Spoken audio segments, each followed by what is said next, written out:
We've been trying to tell you for months, but were denied access to by prison bosses. A Brantford mother on the inside for drug charges is now able to talk to us about her experiences inside Grand Valley Institution for Women, months after her husband and infant marched in the cold to draw attention to his fears about prison conditions. CTV's Abigail Beeman joins us now. Abigail, this isn't the first time that you've tried to talk to Joanna Rushton. Well, Megan, several months ago, we tried talking to her as part of a series on Grand Valley, but were denied access to her and the prison. We've been asking for more than 3 months how to appeal that decision. Still no answer. But Joanna is now out and sharing her story. For any family, time with their 1-year-old is precious. These moments with Sam, even more meaningful for the Rushton family. Newly reunited after Mom Joanna was released on parole in May. He was 6 months when he left me, when I left him. And, they go through a lot of changes. Joanna spent 6 months at Kitchener's Grand Valley Institution for Women for a drug-related conviction. It's not a place I don't even want anybody to go. Although she describes the living conditions in both medium and minimum security as cramped but decent, and says she did benefit from some of the rehabilitation programs. She worked as a cleaner at the on-site textile factory. Great place.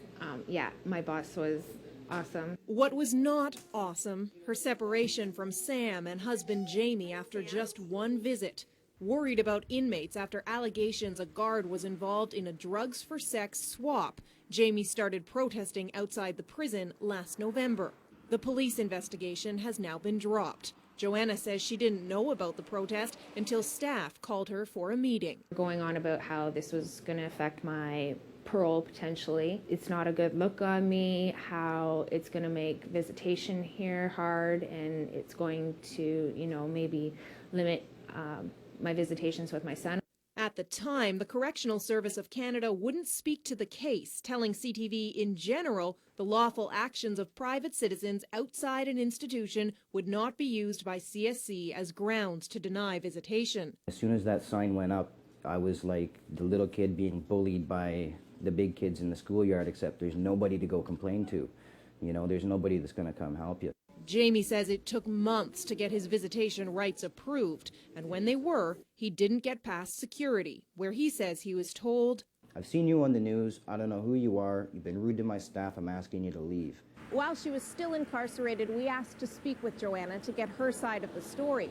That request, along with all others, was denied. But Joanna says she only found out she wasn't allowed to speak to us because we told her husband who told her. And that's not CSC protocol. If an inmate is denied a media interview, not only does CSC have to tell the inmate why in writing, but also give them the information that went into the decision. Joanna says she heard nothing. A CSC spokesperson wouldn't provide proof that refusals of our interview requests were ever passed along to the inmates, saying we cannot discuss the specifics of an offender's case. Just to know that the few rights that you should still have while you're in there, they try and take those away as well. While she can now speak more freely, Joanna's not free yet. She needs special permission to come home, spending most of the week at a halfway house outside Brantford. Nothing's going to be as good as home, but for what it is, it's good. Because Sam's allowed to stay with her there, making all the difference for the young mom who says she made a one-time bad decision. I've definitely learned my lesson, and I think I've got a bright future. Joanna's message for other women who may be struggling: make good choices.